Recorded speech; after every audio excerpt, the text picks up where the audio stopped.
This call was pretty crazy because I distinctly remember it saying, where he sort of is saying, this is the year-end call, so it's the results are a little bit later. So this is in May, and he's saying, I wish I was giving June numbers instead of. I mean, what else does he need to say? There's a saying in Julius Caesar, right? There is a tide in the affairs of men, which taken by the flood reach on to fortune, and omitted all their lives continues to be in misfortune or something like that. And I think it is so critical because every few years there's a paradigm shift that happens across businesses industries, right? And entrepreneurs and companies and businesses who can latch on to that can go to the next level. Are you seeing value emerge today? See, I think if we are not able to find value, we just have to work harder. That's my thing. I think after a fairly tough year for micro caps and so on, again, the average stock being down 30% from peak, I think we are starting to see some interesting pockets of value emerge. My holy grail is to find a 20% grower at 20 times speed. In his sort of 40-year investing career, he could have written a 50-page essay on the problems in Indian economy every single day. Okay, I think today also there are enough problems. I think we could have. I think the reality is India continues to execute in some whatever miraculous way that the gods are foretold and how we make it happen and all of that. Maybe it's the will of the people and so on. Right? The sheer size they have reached, they're almost reaching a point where they'll have the buying power equal to a D-Mart. The common theme in all of these is there's a big disbelief in the market that you think is just not true. And when that disbelief goes away, I think that's when you make multi-bagger returns, right? So CG, I think CG, by the way, I think is going to go down as the greatest M&A, or probably is already the greatest M&A deal ever done in Indian history. 100 bagger in, like 4 or 5 years. It's just unreal.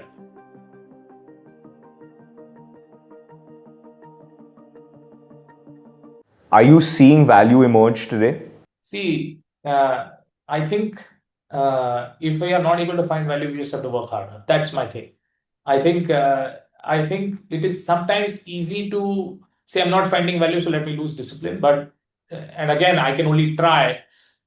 We want to be as disciplined as we can, so we just try and work harder. There's always pockets in the market where something or the other is turning, something's getting better, and so on. And to answer your specific question, I think after a fairly tough year for micro caps and so on, again, the average stock being down 30% from peak, I think we are starting to see some interesting pockets of value emerge. And then, that's when we are always getting a little bit more excited. Obviously, it's far tougher than 21, 22, where it was, I think, a little bit more obvious and probably a little easier. I think it just means we have to work harder and, continue to remain disciplined. Without meaning to, I inadvertently did a survey recently where I asked about, give or take, about 30 people. So either, fund managers, seasoned investors, whatever, basically people who sort of been there, done that. And I just asked them 2 or 3 really basic questions and they were just allowed to give yes or no answers. So the first question was, do you believe the Nifty will be higher or lower 3 years from today? 30 out of 30 said yes. So I said, okay. Follow-up question. Do you believe that 3 years from today, the Nifty will be materially higher than what it is today? The term materially was purposely vaguely, no precise definition, so up to you what that means. 8 or 9 people said no, the rest 20 odd basically said yes. The premise for doing this, okay, my question was that sitting today, let's imagine you have 100 rupees lying in the bank account, okay? And I come to you and I say, do you believe that you can create a 20 stock portfolio where you believe all 20 stocks will grow at least 50% for the, let's say, next 3 to 5 years, and you will not see multiple compression? You have 100 rupees of fresh capital. Do you believe you can construct such a portfolio today? Look, predicting when the Nifty will go up or how much, I think is hard. But I do think, look, India yesterday, I think they announced yesterday that India is now the 4th largest economy in the world. India will continue to grow, 10 to 12% in nominal GDP terms for for the foreseeable future. Over time, the index should trail the nominal GDP growth of the country. And honestly, there's not that many countries that are growing at that rate. I don't think there's any major economy that's growing at that rate. So all in all, I feel like that's a good setup where there is then opportunities for smaller companies to get aligned into some global slash local demand setup and scale to the next level. And so there will be some companies that will grow maybe 5 to 10 percentage points faster than nominal GDP, right? And our job, I mean, my holy grail is to find a 20% grower at 20 times speed. I think, and hopefully they have 20% return on capital. I think that's the holy. I think that's a company that can, I think it'll be tough to lose money on a multi-year period. It's again another mentor told me this. When I came back from the US and we had just obviously then seen demonetization and GS, he told me that in his sort of 40-year investing career, he could have written a 50-page essay on the problems in Indian economy every single day. Okay, I think today also there are enough problems. I think you could have. I think the reality is India continues to execute in some whatever miraculous way that the gods are foretold and how we make it happen and all of that. Maybe it's the will of the people and so on, right? Yes, I get it. That there's all sorts of challenges that exist, and we are not in AI and stuff like that. But the reality is we are an incredible set of people, and we continue to find great things to do, and we are able to execute in very interesting ways and continue to contribute productively to the economy. And we continue to be at a small sort of starting point.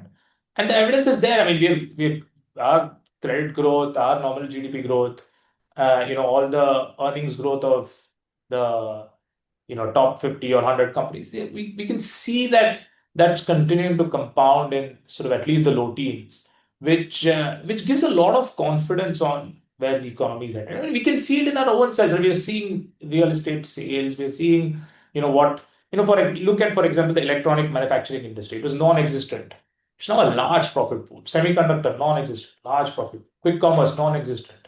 Now a new profit. So, we are seeing the economy continue to find newer things to do. So, in that context now, obviously the large companies will do, like if you're a bank, for example, you will continue to grow at nominal GDP plus or minus. But there'll be some companies which will grow faster, and they will find some benefit from that ecosystem and find some niche they can go after and scale meaningfully. And look, the other thing which is not maybe appreciated or talked about, in the US, when I was there, this is like in the 2016 to 19 period, the differential interest rate between US and India was quite high. Now, a home loan in India is like, call it 7.5%. A home loan in the US is like 6.5%. The differential interest rate is coming down, which means the cost of capital in India is coming down. This is on the debt side. On the equity side as well, it's never been easier to go public, right? If you have a good business model and if you have a good sort of story and you need capital for some productive means, honestly, I mean, we have seen the data in the primary market. So many companies are going public, and obviously some of that is private equity sellers, but leave that aside. Bunch of money has gone into fresh capital, and even for the private equity guys, they're going to recycle and put something else and going to do capex, right? So now if you're an entrepreneur who's been at it for 15, 20 years, and now suddenly you got this sort of capital injection plus a lower cost of capital on the debt side, you can think of putting up doubling your capacity at a lower, weighted average cost of capital per se, right? And therefore things start becoming more and more viable for you as you think of either expanding locally or internationally. And I think we are starting to see a lot of these sort of what you might call as Series BC equivalent companies, right? 10,000 crores market cap, who are following this. And they are going to try and scale into newer things or newer markets and so on. So I think that's super exciting, Krish, for me. I was part of the founding team at Mensa. When we started, not a single consumer tech company was listed. So at that time, our investors told us incorporate in Singapore. So we incorporated there. And now just look at the IPO ecosystem here, because like Zomato obviously is first, but now just look at the number of companies and what's going to happen there, right? All those founders and all that founding teams and so on are going to get some amount of money. They're going to recycle back into other angel investing type checks. Dipinder has already done a few, and everybody, you've seen many sort of super angels come up.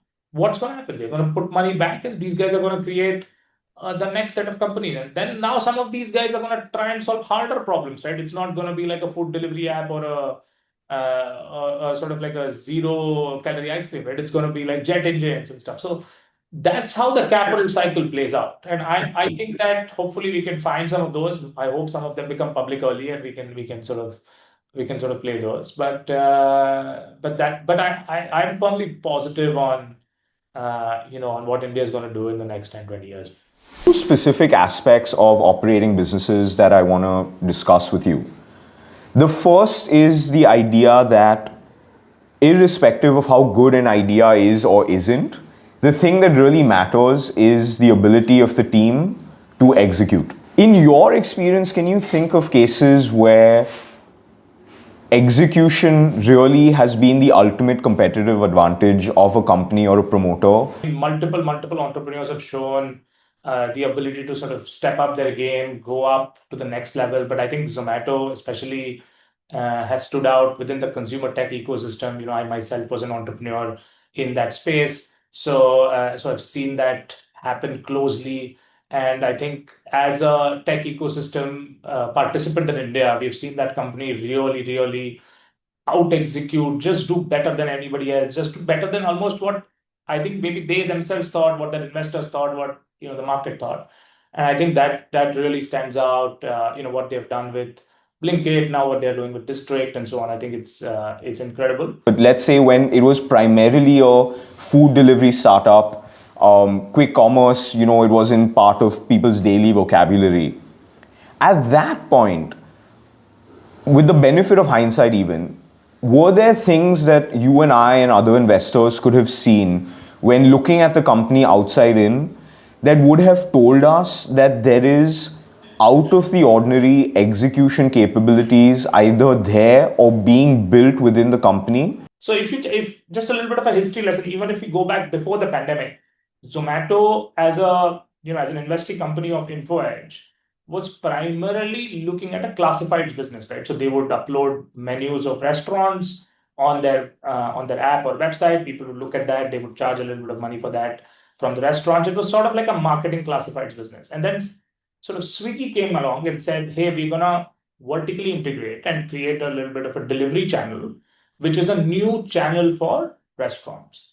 And as the business started to find some product market fit, and this is sort of the late 2010s, maybe call it 2017, 18, 19, you saw the Zomato team completely transform themselves and start a food delivery business. So they sort of shut out a bunch of their international expansion and doubled down on food delivery and started building a delivery infrastructure that could compete with Swiggy. So they were not the first to start, but they saw the market was moving and got there.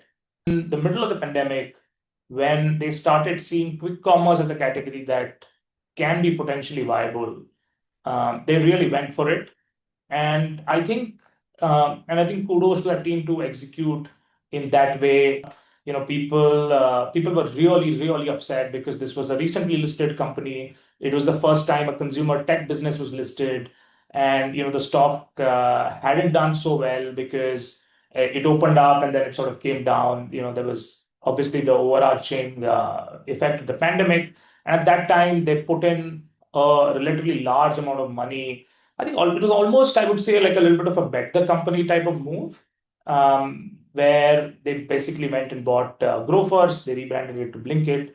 And again, you have to remember that this was, Albinder and Dipender were sort of classmates, or sort of were, had worked together as well. They were together in IIT Delhi. Dipender is married to a senior executive in Zomato's team. So they were very sort of well connected, and they knew each other. And the market was basically saying, oh, what's going on with corporate governance here and so on. but perhaps the point maybe some people missed at that time was because they were so closely interlinked and knew each other. I think he had a very strong sense of what he was going to do, right? And I think he had a strong understanding of what the business was. He had a strong understanding of what it would take to get this to profitability and what it would take to actually hyper execute this. And I think, just with the two sort of leaders having worked together before, I think it took out a lot of the integration risk that potentially could have been there in a normal acquisition, especially in the middle of a pandemic. And and the rest is history, right? Uh, I think it's one of India's most value creating M&As because now obviously Blinkit is considered as much, if not more, valuable than the food delivery business within the eternal setup. And both of them have come together and executed. And I think if I'm not wrong, maybe they have call it 50-60% of the overall market. So they basically they didn't create the market. They came in later, but they just hyper executed and got really ahead. And you can see what's happened to the stock, right? Basically, from a bottom of 40, it's sort of around 280 odd now. Because at that time, I think the market was giving almost like a negative value to quick commerce, right? And if you see now, they've proven that they are the leaders in execution. They've proven that there is some amount of path to a unit economics in that business. There's the sheer size they have reached. They're almost reaching a point where they'll have the buying power equal to a DMart. And so almost anybody who is selling to the Indian consumer has to sort of go through that channel. And the Indian customer just can't have enough of this 10-15 minute delivery. It's changed our lives. I don't think we can ever go back. So I look back and sort of say, I think great entrepreneurs are people who sort of are able to, put the chips on the table based on facts, based on some amount of risk management, but they are able to see something that the data alone cannot say, right? And I think kudos to them and the entire team for making that happen. It's now outlined a little bit in a book that's come, but at that time, it was I don't think it was super obvious at all. In any consumer business, actually, if I step back, right, I think any consumer business, it comes down to customer value proposition and customer love. I think that is the most important thing. If your customers don't like you or they're not enjoying your service, I think eventually you will start losing market share. So this was a service that was dramatically better than any other offering out there, right? At most, Amazon had reached the ability to deliver in a day. When I was in New York, I remember they had piloted something to deliver in 2 hours, but then that really didn't work too well. So they didn't really make a big push on it. On the other hand, these guys were saying, I'm not even forget days, forget hours. We're talking minutes and a wide selection, right? It's not just, some fruits and vegetables. I think that, you started using that and you sort of realize that, hey, this is going to change the way Indian retail works. And even initially, I think they started to make some comments around saying that our old cohort stores are profitable. So if in any consumer tech business, people sort of want to look at cohorts and see that if the older cohorts are getting profitable, then eventually the newer ones, as they ramp up, can get there. Similar to any retail business, hospital business, and so on.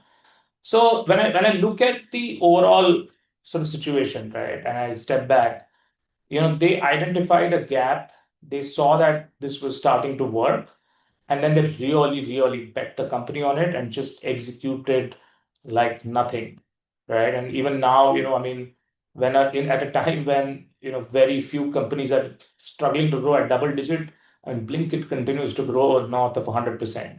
So it's just unreal. I mean, people sort of, if you visit a dark store, the execution chops that are needed, right, to get the inventory to all of those stores, they have to do the picking in like a couple of minutes. Then it has to come to your doorstep. Then the person has to go back and then repeat, and then you have to continuously keep your costs lower and lower because customer always wants the cheapest price. So it's a hyper competitive, hyper execution oriented business.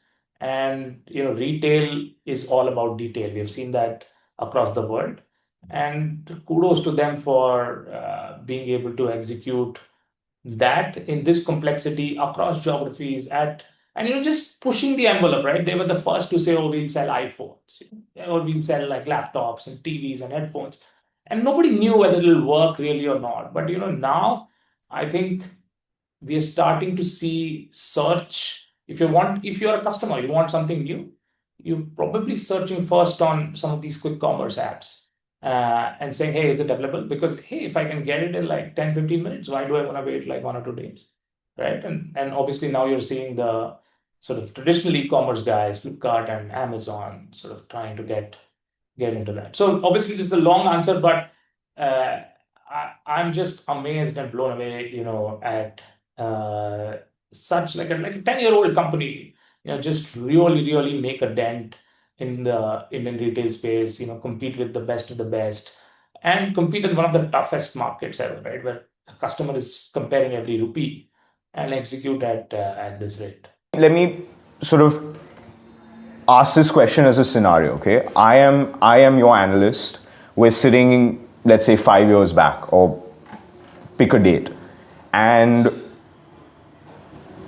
I come to you and I say, okay, Aniket, I think we should buy Zomato for the fund. So you ask me why? What's your logic for that? What data points could I theoretically or potentially have pointed out to you?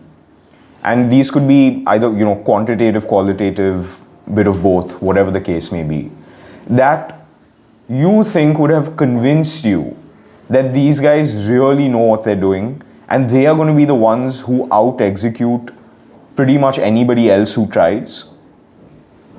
Was it actually possible that these data points existed, and if they did, what were they? Yeah, no, I think it's a great question. And look, I think for me, we relied on maybe 3-4 things, to be honest. And you only, and with the caveat that look, the sort of dots only join looking backward. But I'll tell you how the dots sort of came about, right? I think at that time when stocks was really depressed, right? And this is like around 40-50 bucks. You the market was essentially saying, look, the management team is sort of losing its way. And so they were assigning like a negative value to this. And I think if I step back and looked at the history of the company, I think this was a management team that took risks, but it was not an irresponsible management team that will just throw away capital. I mean, they had gone down the path once of trying to do a lot of international expansion. And I think the management team had learned its lesson that, hey, we should do a couple of things, we should do it well. I think I don't think they were in the mood to be completely responsible at a time when the world was in a pandemic. I think the second thing was the knowledge that Albinder and Dipinder had a close relationship that dated back years. That I think took out a lot of uh, integration issues and stuff that you would normally see in an M&A. In fact, Dipinder was the first angel when Albinder started Growers, right? So they've sort of known each other. I think they had an idea and a playbook of what they wanted to do. And I think it was not just about like cost synergy or something like that. I think it was a transformative thing that brought these two companies together. I think the third data point that was very interesting was they started talking a little bit about the older cohorts being a little bit older cohorts being contribution profitable or something like that. And I think as a now people understand it, but at that time the Indian market was not very used to looking at cohorts and so on. And so if you look at the any consumer tech business, it's now everybody reports cohorts, right? And I think that was the evidence to say that hey, there is a path to a unit economics and a profitability matrix here that can arise. But apart from all that, I think for me the biggest thing aside from this research is about risk management. And for me, risk management comes from price, right? So this was a situation where the market had a disbelief to the extent that it was assigning negative value. And I think to me, as just a consumer user, right? I mean, you could tell this service was valuable, that people wanted this service. It was not some, space phone, whatever, something like it was not some, voodoo thing that nobody really wanted to use. And therefore, for us, what was giving a lot of confidence was the price had an inherent disbelief about this as a situation. And if you sort of said, okay, I'm not going to give this any material value, I'm just going to give it, say, call it zero value, or some small positive value instead of a negative value. I think that made the case for the investment. And then what happened is every quarter you had like a very detailed report the company gave, right, which showed its progress. And you started seeing them getting better quarter after quarter after quarter. And that gives you the confidence then to hold on to the investment, because he's, as a management team, continuing to execute. I don't think one can sit in one point and say, okay, I can see 3 years out. I think that's very hard to do because the ecosystem is changing, right? And, new stuff always keeps happening. But you get a quarterly report so you can look at it and sort of adjust your judgment. And we saw that, quarter after quarter after quarter, they continued to execute. They continued to grow stores. The older stores continued to get more and more profitable. The food delivery business started gaining a little bit of share. So you started seeing the management team deliver on its promises as a public company with the right discipline, with the right amount of rigor, and very strong communication. So it was not honestly, you didn't need to really meet the management or do anything like that. I think you just read the report. I think it was more than self-explanatory in terms of all questions you had, and you saw that look, they were getting better quarter on quarter. And that gives you the opportunity to continue to ride that investment because you're seeing they continue to execute. I asked you about that company from that very specific execution lens. But I'm also sort of thinking of it that what if you thought about it as, I mean, this is the wrong word, but just for argument's sake, a sort of not turnaround, but you think of optionality, you think of somebody taking an existing asset and dramatically changing what that asset is, capable of. And, it's just got me thinking of other examples more in that realm of, companies and businesses and, individual cases. And I'm thinking of more recent times and again, sort of, maybe post-COVID or around that last 5-7 years. And, I mean, the particular example that comes to my mind is CG Power. And I can remember, say about 5-6 years back when the company was really sort of in the doldrums and it seemed like nothing could go right, and then people stepped in and changes came up. Again, I don't know if this is a company that you've ever looked at, and again I'm just using it as an example so we can if while talking about this, if you want to talk about another company, feel free to do so. But I'm just trying to understand how you think about this idea that whether you want to think of it as a turnaround or you want to think of it as somebody taking an existing asset and dramatically changing the value of that asset in a variety of ways. I think the overarching theme, and it's very interesting you bring up CG. We've tracked that company quite closely. The common theme in all of these is there's a big disbelief in the market that you think is just not true. And when that disbelief goes away, I think that's when you make multi-bagger returns, right? Because the change in perception is so profound that I mean that's the recipe to make a lot of alpha in this business. So CG, and I think CG, by the way, I think is going to go down as the greatest M&A, or probably is already the greatest M&A deal ever done in Indian history. When Tube bought it, I think around $8 a share. I think it's now around like $700-800. It's been 4 or 5 years. Again, recently chronicled in a book that the management team, the CEO Nataraj NS, as we call him, released. So I mean, just 100-bagger in, I mean, like 4 or 5 years, it's just unreal. And the context there again is very interesting, right? We now look back and say, oh yeah, maybe this was a little bit obvious, and all of that because because CG has a long history. But the reality is, again, this is this was in the middle of the pandemic, and this is not like a digital platform type asset. These are like real factories and complicated equipment and stuff like that. This was the acquiring group, which is the Murugappa group, is primarily based out of Chennai and South India, right? So in the middle of the pandemic, these guys decide to buy an asset in Bombay where there's no real financials per se. It's all a little bit unclear. All the investigative agencies are behind the company. There's no real balance sheet you can refer to, and so on. But these guys decide to do it, and apparently there is no second bidder as well. Wasn't the Bharti family in some way involved as, I guess, maybe more passive shareholders at that point?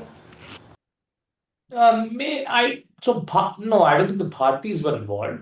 So this was a situation where there was a little bit of a debt NPA that had played out, right? And a bunch of domestic banks therefore had to sell the asset. And so this was and so this was not an NCLT process because that would have taken a long time.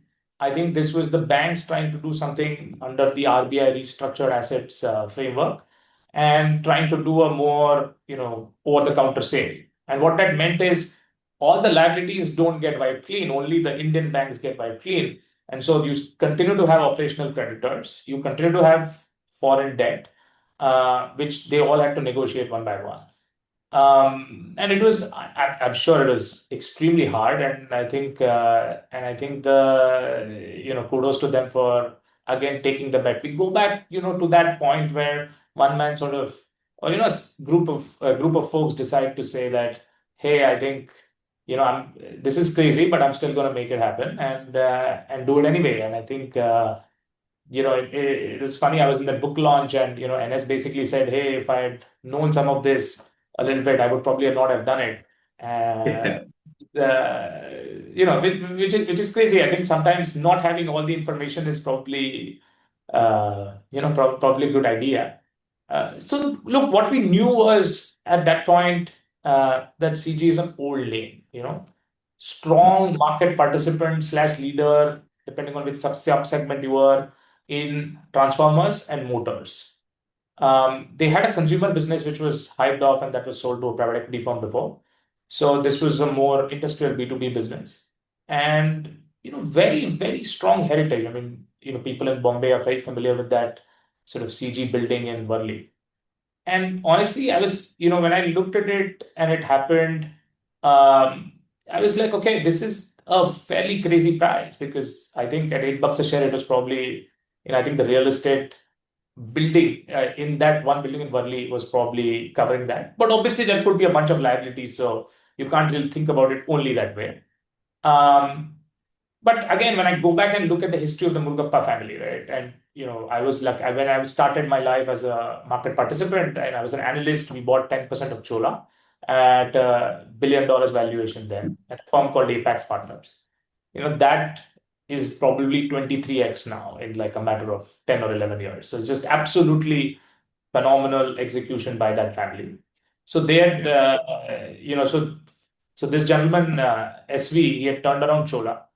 Then he took over Tube Investments. He turned around Tube Investments. So there was a history of somebody who was experienced in turnarounds and so on, who is now buying into CG. Now, that obviously doesn't by itself give you all the confidence because you also have to look at the individual asset. And there we found a little bit of confidence in just the existing market share, just what people were saying in terms of the quality of the product and so on. And I think the factories and everything were still very much in the company. And I started becoming of the view that, this was and we've seen this, I've seen this a little bit in the US where, good company, but broken capital structure or broken balance sheet can be fixed if someone high quality can come in because then the ecosystem starts trusting. Look, I mean, we are as a country, we operate on a fair bit of low trust, right? So we're always very skeptical about giving credit because you don't know when the money will come. Then if it doesn't come, what do I do? and all of that. And that was a little bit what was playing out, right? Receivables were, getting stretched. Vendors were not really giving equipment, supplies. And I think when a high quality group like that comes in and really puts in a large check, I think they committed around three or 4,000 crores. Some of that the existing banks obviously financed, but it was a large commitment. I think that gives a lot of confidence to the vendor and the operating ecosystem. Forget the financial ecosystem. I think the operating ecosystem needs to get confidence so that they can give you stuff at a fair margin. They can give you credit so that the wheels can start turning. You know, and that slowly started to open. And I remember this very well. They did a call where they said, "Oh, we're gonna like target." They gave some guidance of like some 500 crores of PBT for the full year, and then in a couple of years they did it in like one quarter. I remember that distinctly well, saying, what a family, what a management team that sort of really, really under promises and over delivers.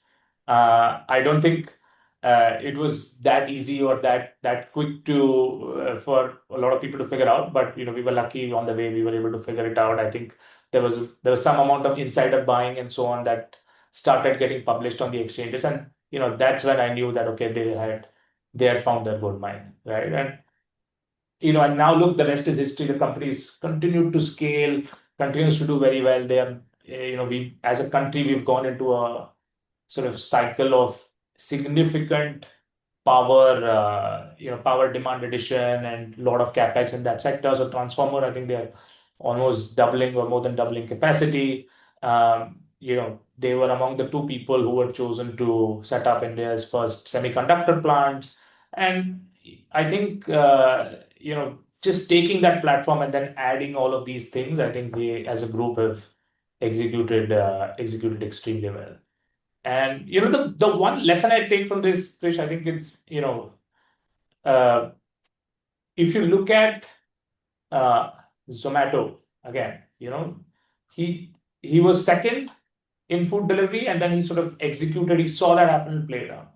Here as well, they as a group, SV, his nephew Arun, NS, all of these guys, seen some of this play out when they first turned around Chola, then they turned around Tube, and now doing it here again. So I think they understand the value of trust, they understand the value of their word, they understand the value that their credibility brings in a sort of low trust society, and they are able to put that to use in a way that creates value for all shareholders, right? And so at least my understanding is that all the operational creditors got paid in full, right? So if you had supplied stuff to them and so on, which I think is absolutely impressive, because as a stock market participant, you've created obviously a lot of value, but even within the ecosystem, right? The employees are very much there, and they've all sort of gotten opportunities to rise up the ranks.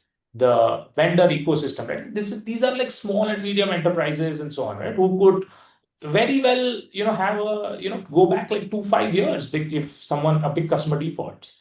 So, so all of them got, I think the banks recovered a fair bit of their money, which otherwise would have been stuck.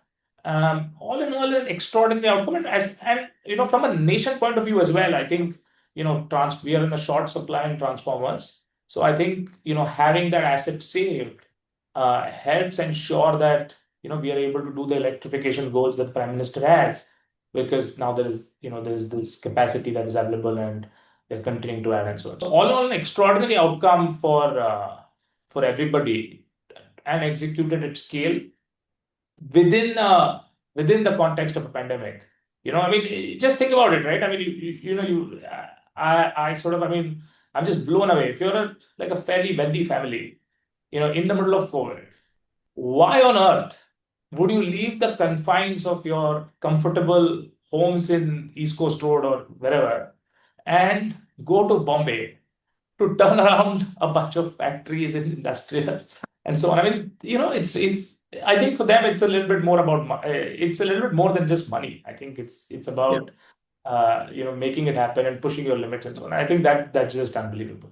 I think the real takeaway for me from everything that you've just said is that if somebody has an established track record of doing something exceptionally well, it's sometimes worth taking the bet that those skills are sufficiently transferable to even another industry or another environment or whatever the case may be. Can you think of examples where a company has done a good job of either, again, loosely using the term turnaround, taking an existing business and significantly enhancing its appeal for consumers, and therefore I, as an investor, if I saw that, whether qualitatively or in terms of quantitative data points, should have had the good sense to put my money where my mouth is and actually invest in the business?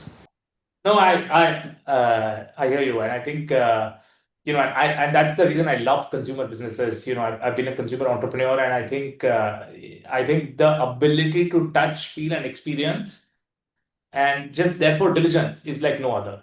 Because I think as a customer you can tell quite quickly whether, hey, I'm going to buy this again or not, right? So I sort of go back maybe a little bit further in history. I think of what so I sort of go back in history and think of what happened to Jubilant, which is the Domino's business, and the the situation was, so Domino's was the first QSR to get listed, right? And for a long time they were the only sort of player in town who at scale, I think they were by far the largest player.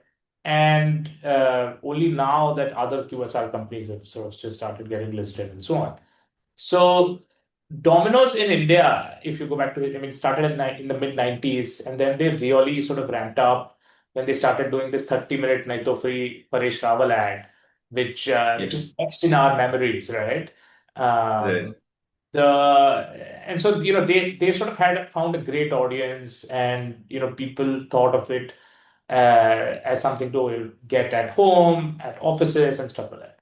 But somewhere in the journey, in sort of the mid 2010s, they had sort of lost their way, I feel, because they were consistently like a consumer business, sort of thinking, okay, I'm the only real game in town. I'm going to take price hikes every half year, every 6 months. And at the same time, they had, and I remember this from my sort of young professional slash college days, where they had these like BOGO Wednesdays, right? So one on one free and stuff like that. And so essentially what was happening was the basic pizza was getting expensive. Everybody is waiting for Wednesday to have this Domino's, right? And because the company also wants to manage margins and so on, it's taking price hikes.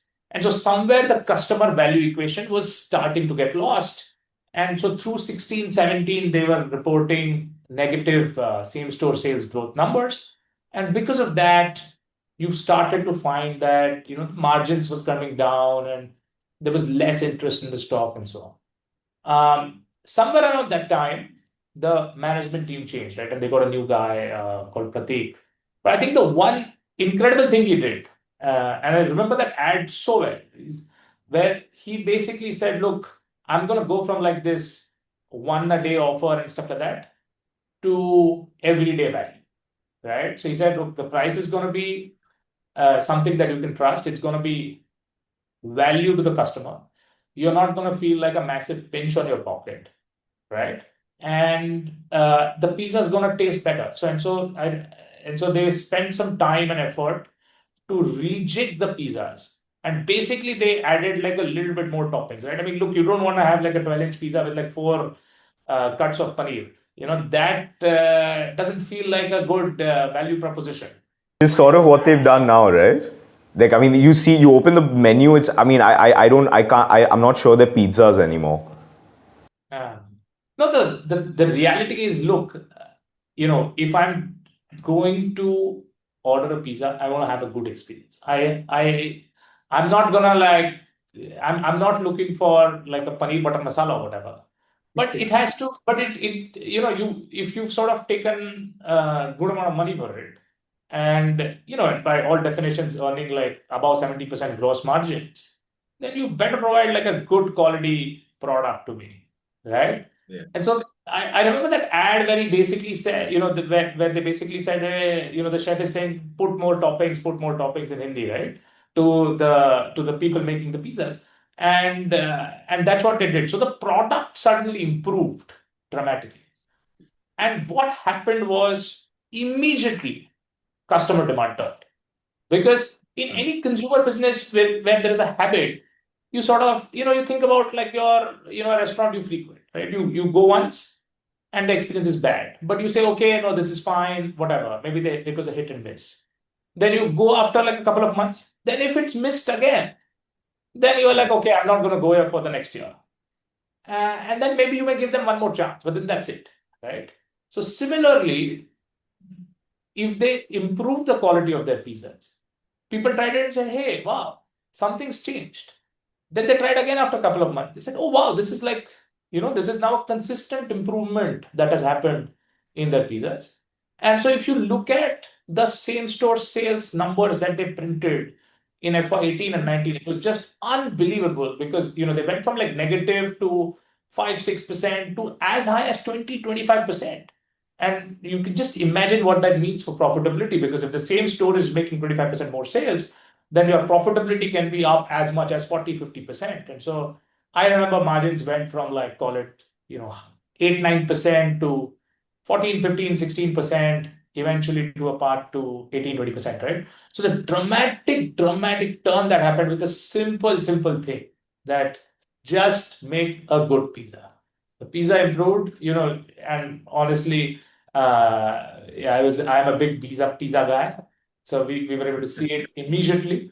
And honestly, I'm telling you, I made my MBA tuition money with that trade. It was really something that felt a little bit like is right in our wheelhouse, very much like Peter Lynch, experiencing the product, experiencing something dramatically better.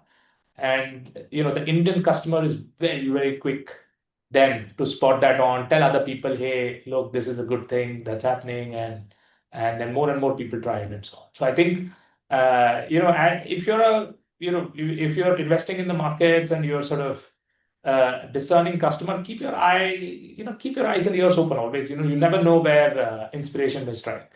Because you've discussed it, that entire sort of phase of, say, the mid 2010s, or basically the last decade and a half, and how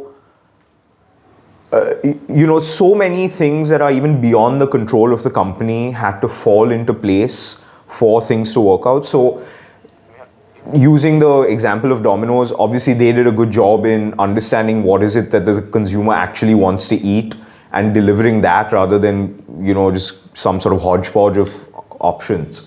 But you think about what had to develop outside of the company for them to do this. So in more recent times, it's, for example, ordering online, or having the necessary supply chains, manpower, distribution networks, all of that. And I'm again, to sort of expand it beyond just Domino's or Jubilant Foodworks, are there examples that you can think of where a company was sort of doing a good or decent job itself, but until the correct external environment and external conditions presented themselves, they were unable to fully realize their own potential, and it sort of required, it could have been some individual event or just a general turn in conditions that allowed them to exponentially grow the business. There's a saying in Julius Caesar, right? There is a tide in the affairs of men, which taken by the flood reach on to fortune, and omitted all their lives continues to be in misfortune, or something like that. And I think it is so critical, because every few years there's a paradigm shift that happens across businesses, industries, right? And entrepreneurs and companies and businesses who can latch onto that can go to the next level. So we've seen in a large way what happened to the capital market space in India, where, I would say after the Reliance Power IPO, right, there was like a big dullness in the number of demat accounts opened. And then through the pandemic, people started thinking of ways to spend time, and then they discovered capital markets and stuff like that. And now demat accounts are all the way through the roof thanks to Instagram influencers. A lot of these mutual fund campaigns on SIP Sahi Hai and stuff like, and all sorts of things like those. But it's actually crazy to think that if you look at the broking space from an incumbent point of view, it was basically ICICI and HDFC and Axis and all of these guys. And the service was, I would say, okay, nothing great, but not at all. The apps were nowhere close to what the customer was experiencing with, say, Swiggy, Zomato, or with Cred, or any of the new age tech, right? And then sort of Zerodha came along, and he's talked a lot about it as well. But alongside that, Zero was always going to be a private company. Alongside that came some companies that became, that thought of becoming public. So one company that was very interesting was Angel. Angel is an old sort of broking house, right? And it was firstly called Angel Broking. Does not at all sound or give you the impression of like some new age consumer tech company and something like that, right? But they rebranded to Angel One. They uh, built up fairly. They did a lot of investment in tech and product. They I think they got a few senior executives from some other tech companies, like companies like Uber and stuff like that. Not at all what you would expect to join a company like Angel. And they just created a great app, a great ecosystem. And when the market really turned, where the lot of, the next set of 10% in India started opening demat accounts, they found that, Angel was a good option to go with. And you started to see their user growth really, really scale. So I remember this very distinctly that, the IPO was actually, I mean, it opened a little bit lower than the IPO price. But the product was actually very good. Like, it was as good as, if not better than Zerodha. It was very easy to use on the mobile phone. They had a very interesting sort of offering where you could do all sorts of various sorts of trading and stuff like that, right? So all the offering was there. It was, the online onboarding was on point. So because of this eKYC with Aadhaar and stuff, you necessarily didn't need to do any paperwork per se. They had a set of sub brokers already, which was also like a channel to cross sell or to just sort of get people on the app. So I think it was an interesting time, and you could obviously see Zerodha really taking off. So you get a lot of the exchange publishes a lot of data on number of demat accounts and stuff like that. And so here in this company, they would give these monthly reports on number of trades and number of clients and stuff. And again, as a consumer tech observer, I felt like, I mean, this was one consumer tech company that was, among the rare ones to be like really profitable, growing really fast, in a strong industry tailwind at a very reasonable valuation. And so we were lucky to get that. It was a 10 bagger for us, which touch wood is rare. And I think it was Right. just simple kudos to the management for just stepping up their game. I mean, they were, I think BSE has so many brokers who all had these seats and they were in that business for a long time. But very, very few really transitioned to the digital age. This guy, not just digital, just went to the consumer tech age, right? And created a product that a Gen Z customer will use. And honestly, I started getting a little bit confidence when I saw some people in my building who were sort of new to it, not professional investors, but who were putting a small amount of money, sort of trying to use that and seeing that app and so on. I think I felt like, look, man, I mean, they've created a app ecosystem that is something that customers are enjoying to use. They find that easy to use, something they understand. And I sort of echo with the team's ambition to say, okay, I'm going to create like a financial sort of superstore, and they are, I think, now among the top 5 or 10 people in the country in terms of new SIPs. We've had another company called Grow started around same time, which is done even better and just spectacular. List recently, and that's listed at obviously a fairly rich valuation. This was much, much, much cheaper, and so obviously price was in our favor at that time. How do you think of changes in external conditions and cycles and all of that entire sort of construct? No, that's a great question, Christian. Honestly, I'll tell you, it's so hard. So I think anyone who says they can get it right all the time, I think it's very, very tough. And I think, look, at best as investors, we can only try. We're making judgments. But look, I think, like I said, I go back. I spent 50% time research, 50% is risk management, right? And I think the fundamental pillar of risk management is price, price, price, price, price.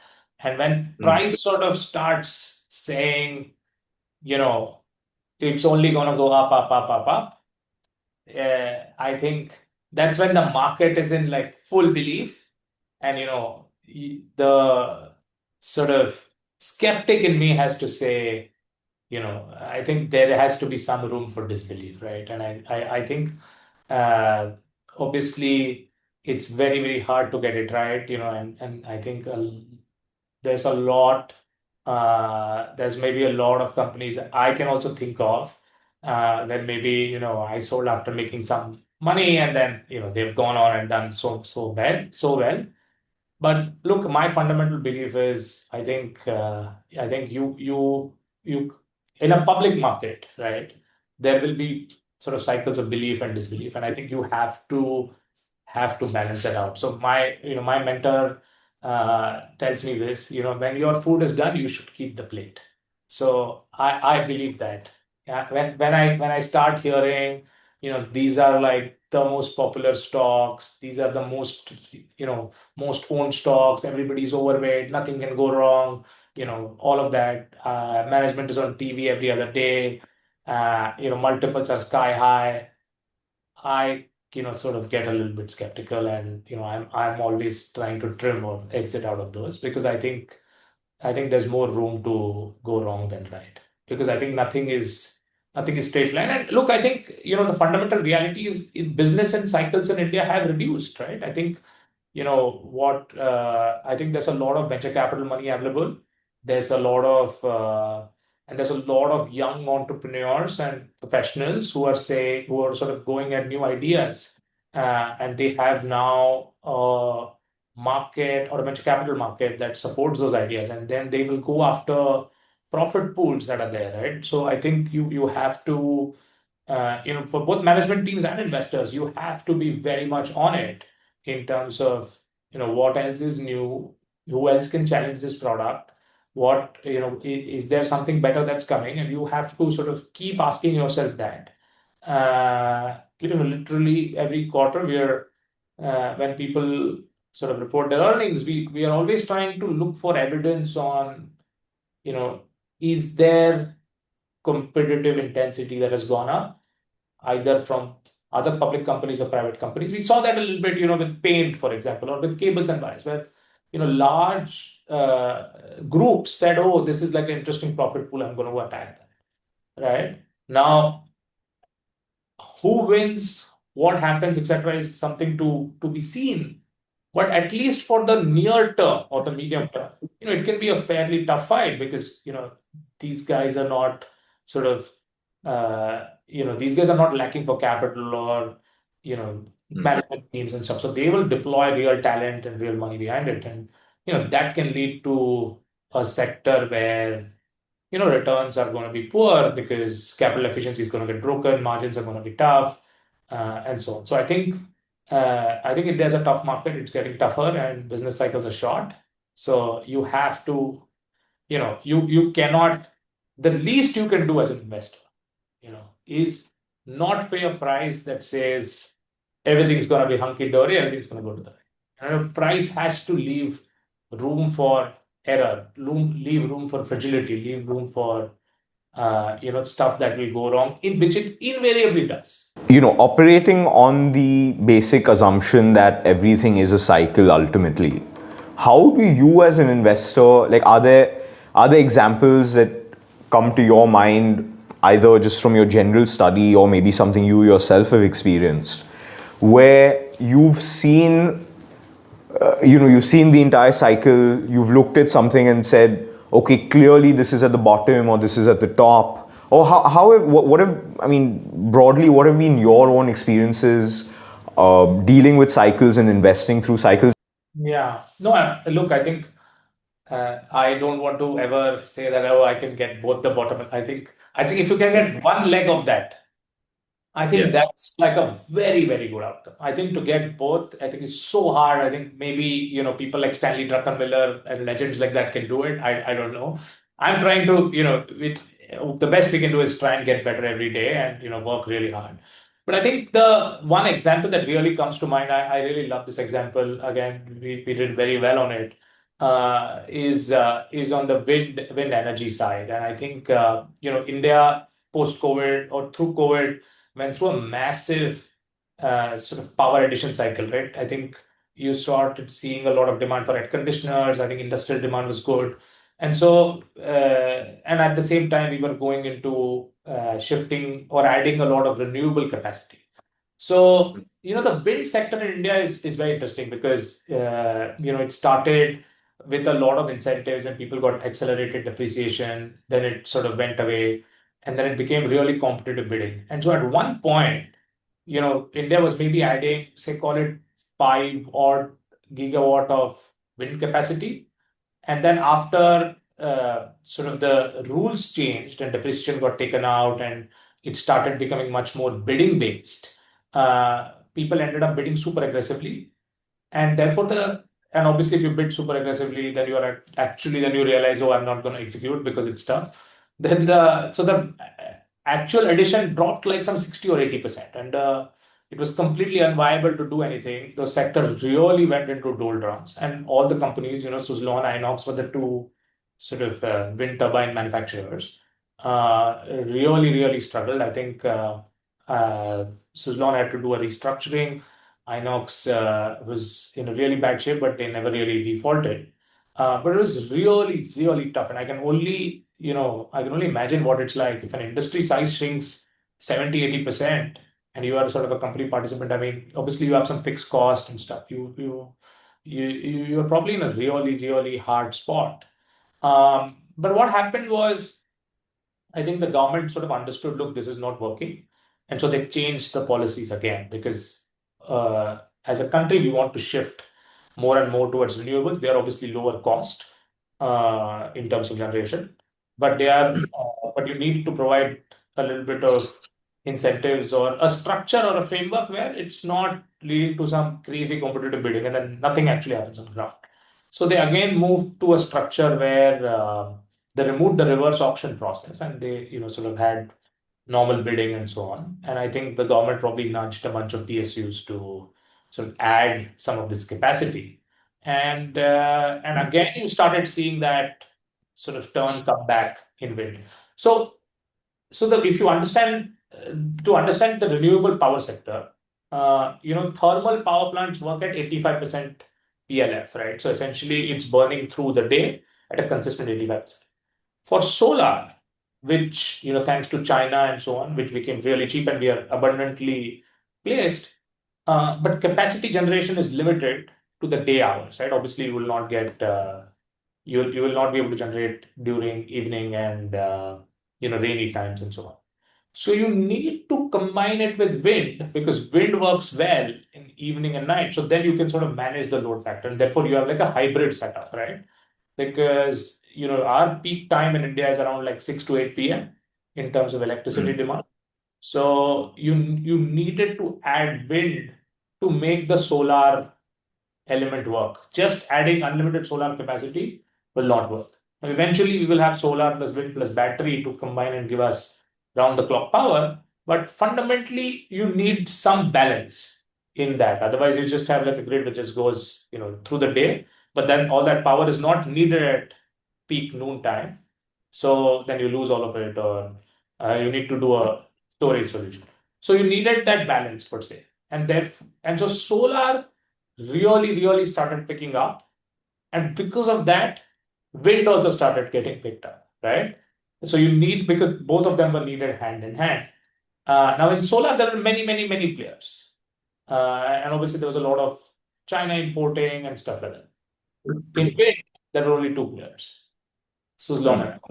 And so what we found is that eventually, when a sector turns like that, right, when it's like really dead, to coming back, everybody does well because everybody has more than enough for their own self to do, right? So there's no real incentive to compete too hard. Everybody is busy, everybody is satisfied, everybody is focused on getting their balance sheet right. And so what happened in the last 3-4 years is that both the companies sort of really cleaned up their balance sheet and really, I mean, they've gone, I think the company's executions themselves is probably up 5 or 10x from what they were before to now, because they've cleaned up a bunch of stuff. The country is needing more and more power, so you need to put renewable capacity. Again, there's only two players. Maybe now there will be one more, but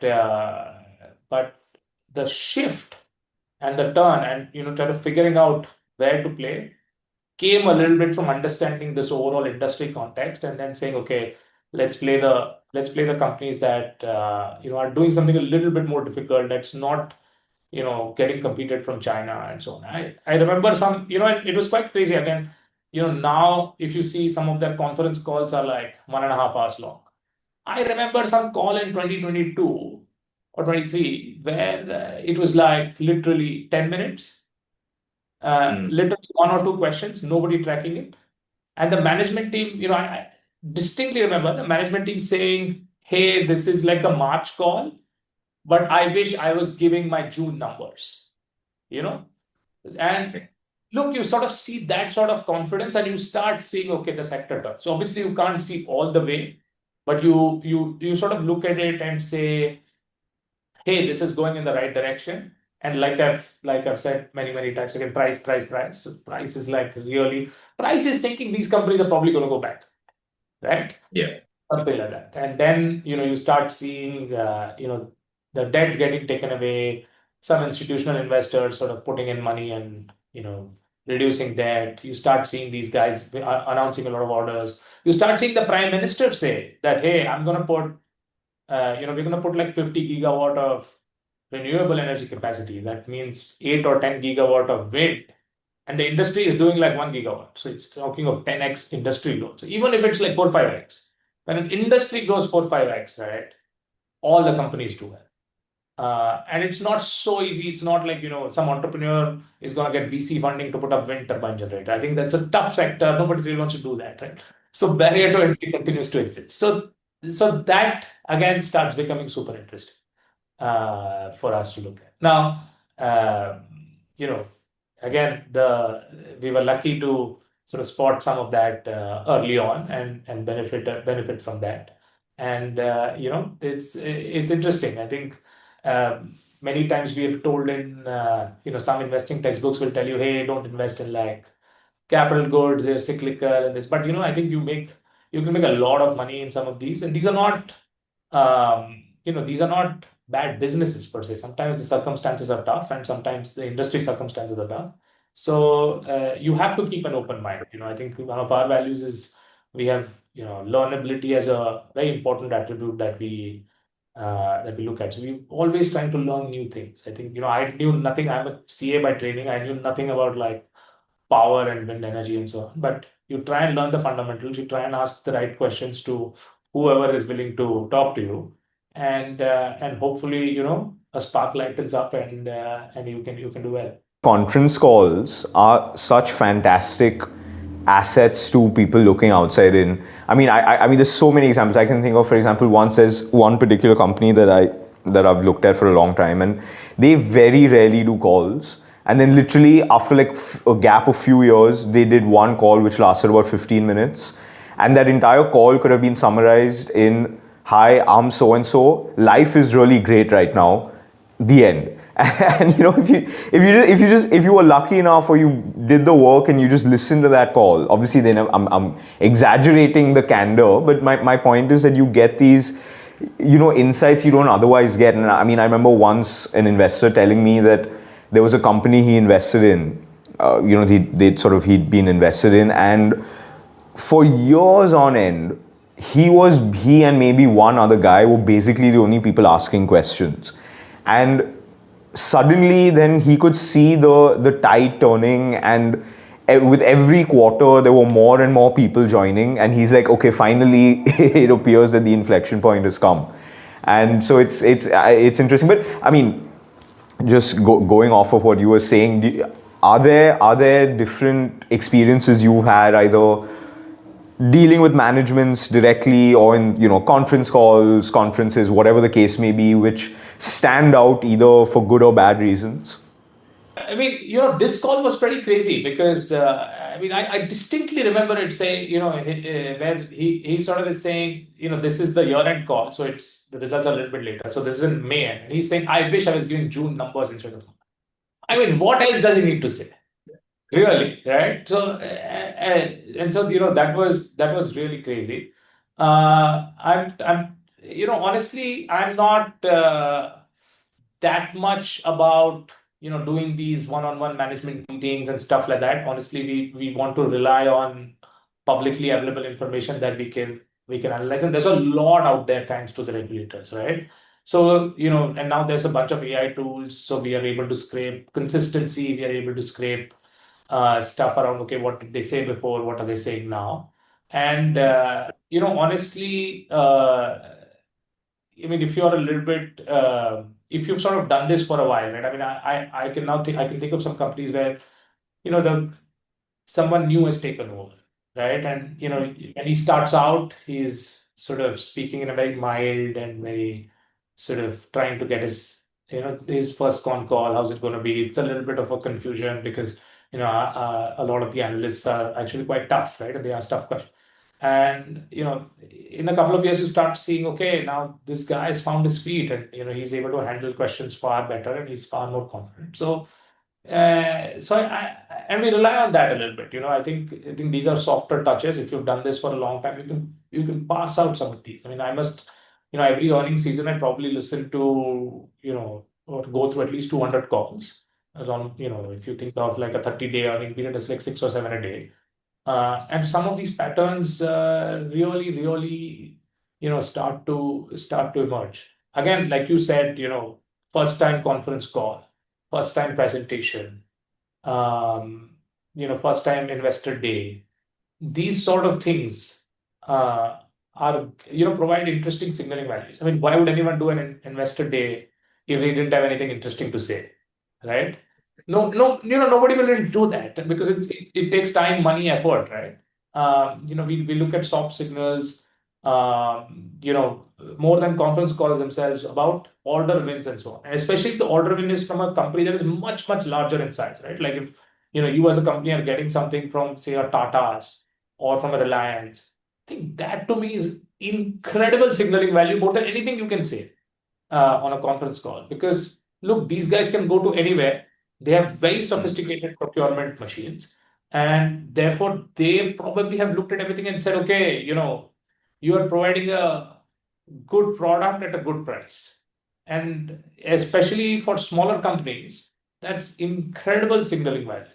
Because management teams saying is one thing, but when the likes of a Fortune 100 company in India makes that statement for you, saying, I'm going to give you like a reasonable sized order, I think that's, that we draw a lot of confidence. Like, you can sometimes, somebody else is doing the due diligence for you. You just have to keep your ears open. 100%. I mean, what more diligence can I do than a Reliance or a Birla or a Tata or, any of these large guys? Because, and it's their business, right? I mean, they're actually putting money and they're probably gonna, use that equipment, and it's an important part of their capex. And, I think it's gonna be more helpful than any sort of factory visit or anything like that I can do, right? It gives a lot of, especially look if it's like a repeat order and stuff like that, right? that is incredibly confidence building, because it basically means now you've tried the product, you really liked it, and now you're sort of going for them again. And especially in the industrial side and so on. I mean, that's the equivalent of the consumer tasting the pizza Yeah. that we can rely on, right? Obviously, we can't like check how a transformer works and so on. And beyond the point, right? But if there's Yeah. a lot of repeat orders, I think we find that that's very, very confidence giving. From what I've seen, company announcements and just the daily, reporting of events at companies is such a like it's a gold mine of information, and sometimes it gives you, it's the exact leading indicator that you're looking for. I mean, you can keep staring at the historical balance sheet, but that only tells you so much about what the future is going to look like. And like you said, like sometimes these guys are, I mean, they're telling you without telling you. I'm not suggesting any, illegal activity. I'm saying absolute, public information put out on the exchanges on a daily basis by companies. And if you just literally, it's pure labor. There's no intelligence involved in terms of going through all of these things. It's pure manpower, and if you're able. Absolutely. I mean, there's so many soft signals. So, one of the cool things we do, by the way, and this, came from Aditya and my team. He sort of helps get a bunch of colleges recruitment lists. And when there are small companies that are wanting to recruit 3x the number of people, he's saying, okay, we got to look at that. We talk to some folks in real estate. So when we know that, hey, a company is looking for like a 2-3x sized office, that's really interesting. So we are, we spend some time with the banking sector, for example. So there's companies we know where, they were firstly maybe borrowing at 15 or 18%. And now suddenly, hey, like a AAA bank like Kotak or HDFC is lending to them. And these guys are like ultra conservative. They will like have checked everything and make sure they're protected and so on. That's a huge, huge signal. So when we see something like that happen, when we see significant change in the quality of the debt provider of the banker, right? We get very excited because that indicates to me that the business model is sound, the company is sound, and there's no bankruptcy risk per se. I mean, many times what happens is people don't look at that, but companies make all sorts of announcements like these. So we are always trying to understand, okay, what does this mean, right? And because many times what happens is sort of you are in a box, and the box is sort of constraining you because you're not really able to grow beyond a point because working capital limits are tight, and your credit rating is therefore not that great and so on. But then something happens and you are sort of able to dramatically reduce the cost of your debt. Maybe you get a little bit of a fund infusion or something like that, or you get a large order and then the client helps you get it. So we've seen, for example, situations where client says, okay, this is like a great product, I need this. Okay, you don't have working capital, I'm going to give you 30% advance, right? Just make it up. So when stuff like that plays out, suddenly the box opens up because he's now able to use that and get debt from a good bank at instead of paying 12%, he's probably paying like 6-7%. That's huge, right? Then he's able to unlock the next leg of growth. He probably can put a little bit more money in capex. His valuation re-rates a little bit, so maybe he's able to raise a little bit more money. And that's when companies go to the next level. So we are always trying to look for evidence of that, that is outside a little bit just the financials, right? More hiring, somebody from a very large company joining a small company. So, huge jump in either office space, trying to look for something, getting a set of much higher quality bankers and so on. That all indicates that a company is progressing to the next level, and that gives us the sort of trigger to investigate more and try and understand what's going on. I can't thank you enough for coming on. It's been absolutely fantastic listening both to your general thoughts, but also in particular, when you discussed individual companies, and just as a matter of disclaimer, I want to say that none of this, that anything that's been said on this conversation is not a recommendation to buy, sell, hold any security. This was purely for information, educational purposes, and it was really just me asking you what your own experiences, whether you lived it or just observed it as a spectator in the markets. But thank you so much for coming on the podcast. It was wonderful having you on, and sharing your stories and experiences investing in public markets in India. Thank you so much, Krish. I think what a great way to start the new year. And again, like as a disclaimer, we have SEBI registered PMS. So again, this is not a recommendation. We are likely to be heavily biased. We keep buying, selling some of these. So please keep that in mind. This is purely educational. But apart from that, I think thanks so much, Krish. Really enjoyed the conversation.